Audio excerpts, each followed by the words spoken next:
Hello everybody, welcome to RDTV. My name's Paul Jeffrey and today we're reviewing the brand new Formula 1 2020 from Codemasters.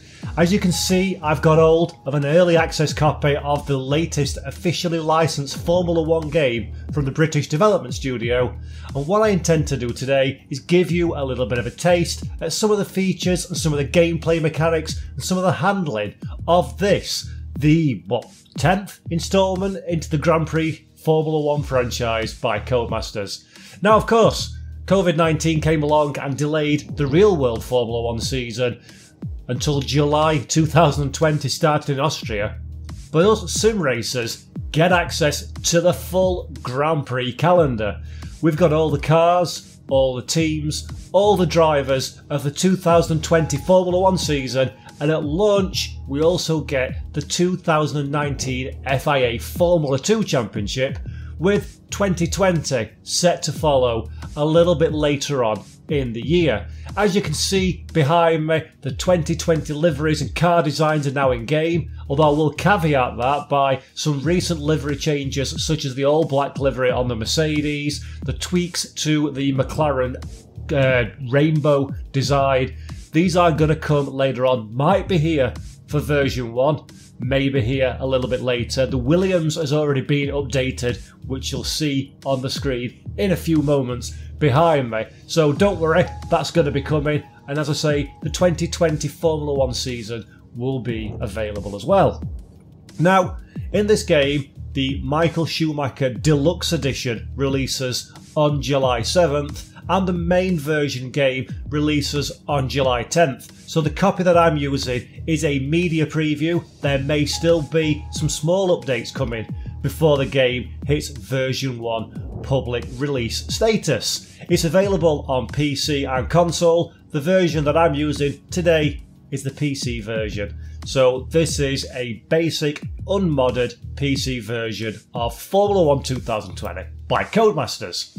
Now, first things first, let's have a look and listen at the differences between the two games.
So that was a lap of Spa-Francorchamps in the McLaren in F1 2019 versus F1 2020. Some of the things you'll immediately notice are improved audio, a very neat graphics, and on the features front, as you can see behind me, split screen local multiplayer makes its debut or return to the series, very welcomed by a number of players, I am sure. We've also got a lot of different, as you would expect, multiplayer features within Formula 1 2020. You can see we've got customization, which we go into in much more detail in another video on the RaceDepartment YouTube channel, which pops up just here, so be sure to check that one out. And of course it's got all the cars, teams and drivers at the championship. You've got standard things like a single player championship with reduced number of events. You can do various activities and different championship modes, online modes and gameplay modes. And of course, we've got all the cars and liveries. As I said earlier, some of these liveries are going to need tweaking because they've changed since Codemasters first released the game into the media access realms. On the historic front, we've got some beautiful cars. The Prost and Senna McLarens return from 2019's Prost vs Senna Special Edition, so expect some 90s and 80s glory to be had there. Because this one is Michael Schumacher edition, a few of the cars from the legendary German's career make an appearance alongside some returning classics. The 1994 B194 and 95 B195 Benettons are two I'm particularly excited about trying my hand at. Again, some classic cars that have been in previous iterations of the Formula 1 franchise return for this one. They've been uplifted from a graphical point of view, they've been tweaked from a handling point of view as well, so it will give you a different experience, and these all form the quite awkward sort of special event activity where you play them in a structured way in the career, but they're multiple cars across multiple years, so I'm not sure exactly how much value that adds to the simulation, but it's a nice inclusion. It's nice to feature Michael Schumacher, and as we mentioned at the top of the show, to start with, the 2019 FIA Formula 2 Championship will be in the game, and a nice touch, Antoine Hubert, who lost his life unfortunately at Spa-Francorchamps last year, returns into the game as well. So they've kept Antoine Hubert in there, the special Racing for Antoine logo on there, so that's nice to see. Hubert's a nod to respect to him and his family. Now, on a more positive note, game modes.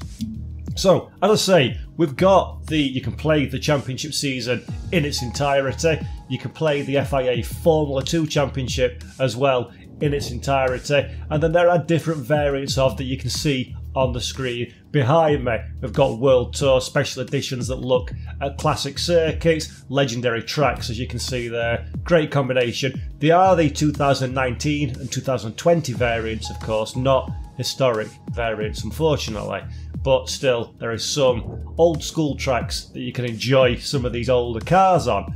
And then in terms of invitational special events, there are just game features, so time attacks, hit the checkpoint on time, overtake X number of cars. Anyone familiar with a Formula 1 franchise will not be surprised or put about by these features. It's very standard fare in a Codemasters Formula 1 video game, so nothing particularly revolutionary or different from previous iterations in the franchise. And again, for longevity of the game, especially in a console audience that are very much used to gameplay features, this will be well received. Now, something that is new is my team. As I say, I mentioned this in a previous video on the Race Department YouTube channel, so go check that out. But we've got an option to manage the team within Formula 1, buying resources, tuning the car, getting sponsors, signing drivers and running a career. And to start that, as before, you set up your own unique driver. Again, we go into that detail in the other video, but you can set up your face style, your race, your sex, your style, such as a beard or whatever. You could update your overalls in different colour schemes, your gloves, your helmet as well, and you can livery up and sponsor up your Formula 1 car, which is really cool and added a nice little bit of individualisation. But let's get on to what matters. We talk about these things in other videos, but what does Formula 1 2020 feel like to drive?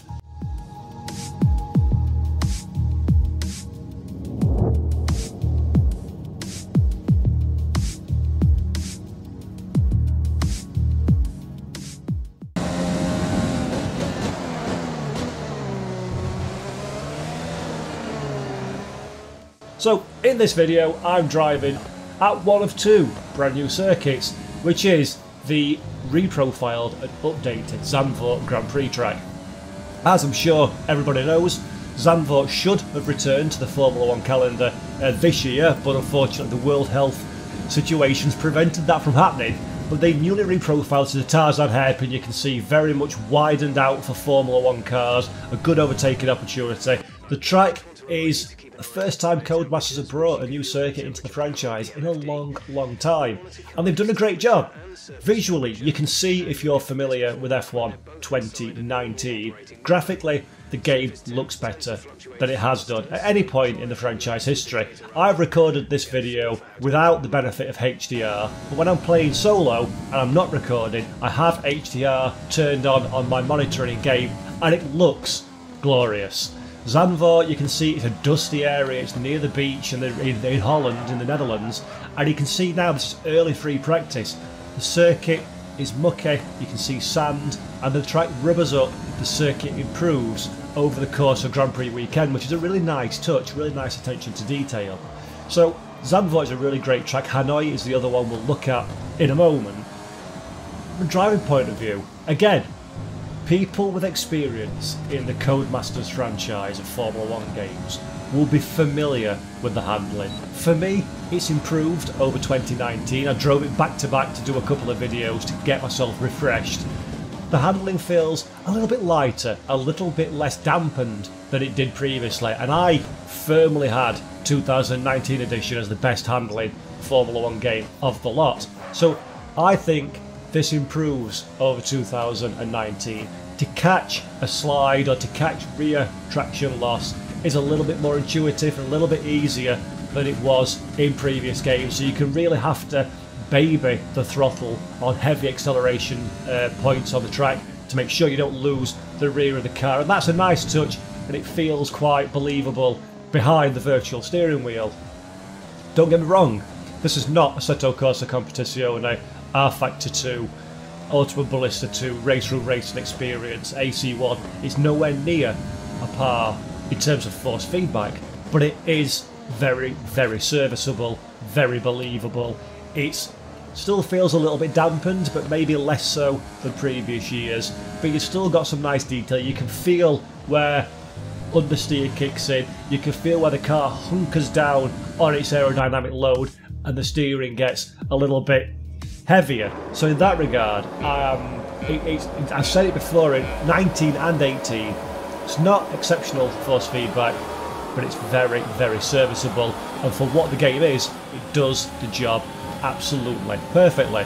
This is another track on board the 2020 Williams. This is Hanoi, which is the second new Formula 1 track that should have debuted in Formula 1 this year. Personally, I think it's a dreadful track. It's a typical new Formula 1 style Tilkedrome, nothing exciting, frustrating corners, very generic looking, but it's great to have it on the calendar. Final placement of advertising boardings and everything is still subject to change in this copy, so don't focus fully on that one, but it's great to have Hanoi on the track, on the calendar should I say, in the game. And this leads me actually on to a good point about artificial intelligence, the AI of the drivers. As you can see, this is a fast and twisting street circuit, so it's very difficult to nail the AI, but throughout Formula 1 2020, the awareness of other cars to where I am, the ability for them to overtake and fight and battle and slipstream, as we saw the AlphaTauri just do on the Williams there, their Alfa Romeo throwing itself on the inside too.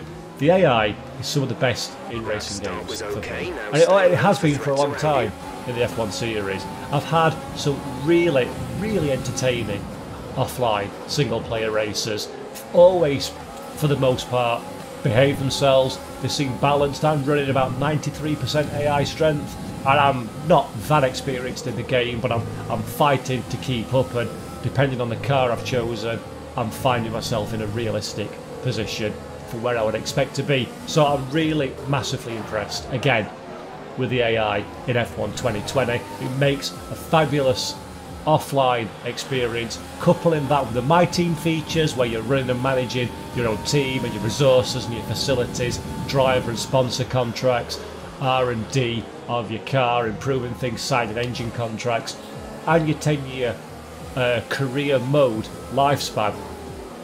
Really good. In fact, I'd go as far as saying an outstanding offline game experience in F1 2020. Of course, I've not taken it online yet because this is not publicly available, so I can't comment on how the netcode behaves. Here we see again some more action behind us. This is the replay mode. This is actually the highlight mode, they call it, which returns from F1 2019, where it takes some highlights of your recent race. It's a quick 5-lap run in the McLaren at Spa, and I like that feature. It's quite nice and artistic how it shows you up the different bits. You can see yourself. The graphics are fantastic in Formula 1 2020.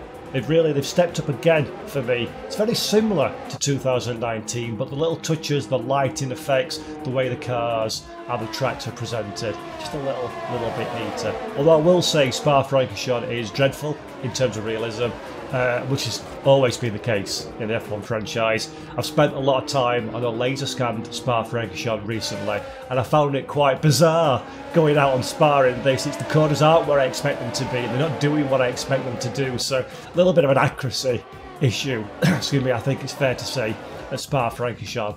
But other than that, visually it looks great, really atmospheric, and really puts you in the seat of a Formula 1 car in 2020.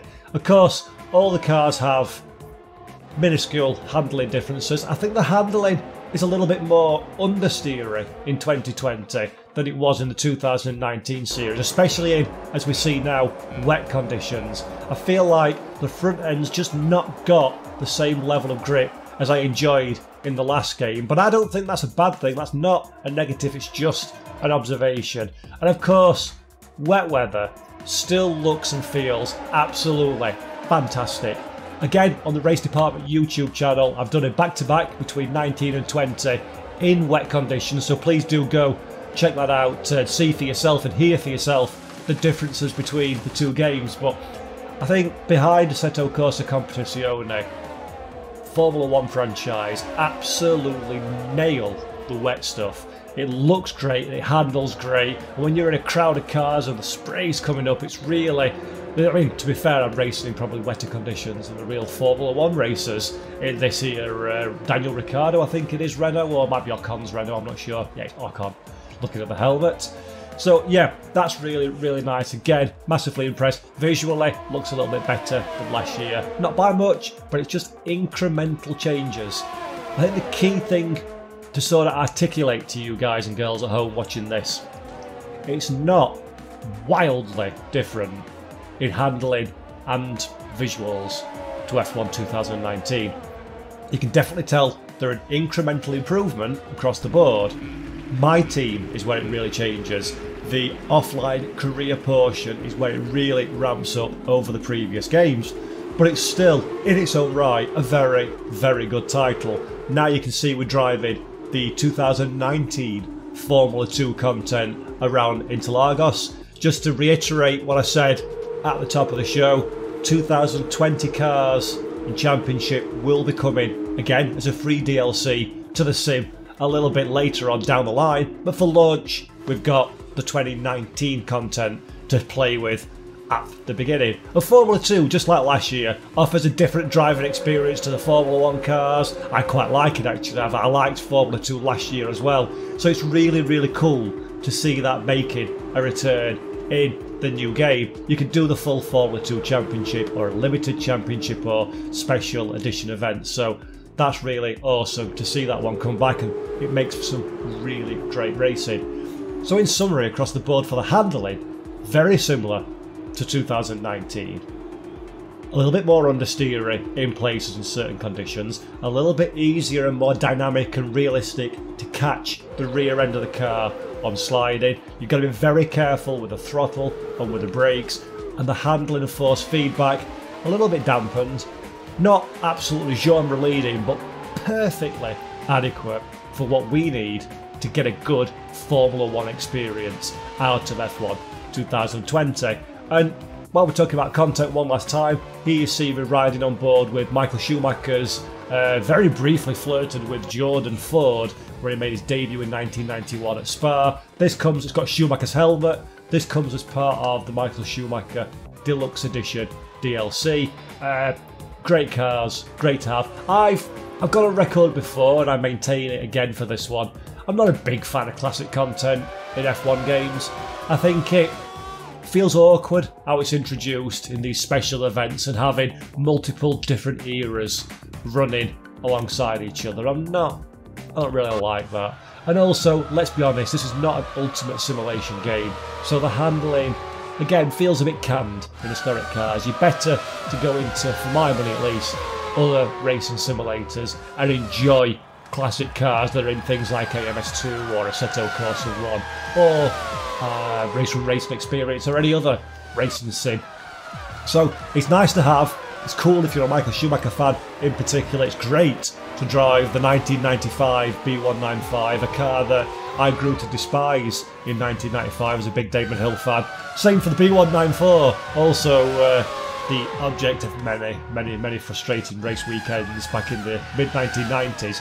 But it's awesome to have them available to drive and to enjoy the sound and the feel of being behind a car. In fact, speaking of which, I'm going to be quiet now and let you have a little listen to how these bad boys race out on track.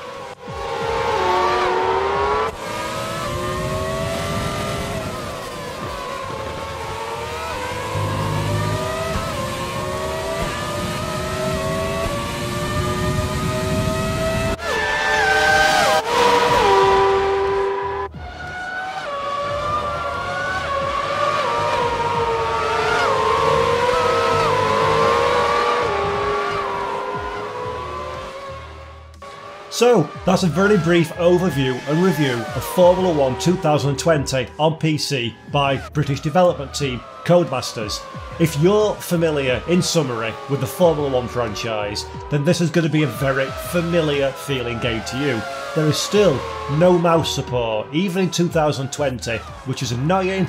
There's still a few design decisions that I find a little bit awkward, like it gives you a number rather than telling you what button to press on your keyboard to access certain screens. A little bit clunky, a little bit frustrated. The handling could still be a little bit better, a little bit more dynamic to be in line with other racing simulations. But the career mode is massively expanded, the customization is well received, the My Team feature is really well put together, well thought out and really enjoyable to go through. You'll see on a live stream at Race Department me trying this out in its full enjoyment. The audio is fabulous, the AI racing is arguably the best in any racing game at all, and the graphics are massively on point. So in summary, I really like F1 2020. I've got it for review purposes, but I fully expect I will continue playing this beyond the creation of these videos. It's a great game from Codemasters, almost across the board. It's a step up from previous versions of the franchise, and for me, get three key things added to the sim and you've got a perfect storm of an accessible yet believable racing game. Add VR, give us mouse support, make the functions and the movements of the UI opening screens a little bit more logical, and you are quidsed for a fabulous game. Thank you everybody for watching. My name's been Paul. This has been RDTV on YouTube. Give us a like and subscribe. Follow us on social media at Race Department on Twitch, Twitter, Facebook and Instagram, and visit us at racedepartment.com. I hope you've enjoyed this review. I hope you found it useful. I like it. I'm definitely going to play it some more. Till next time, see you later. Ta-ra.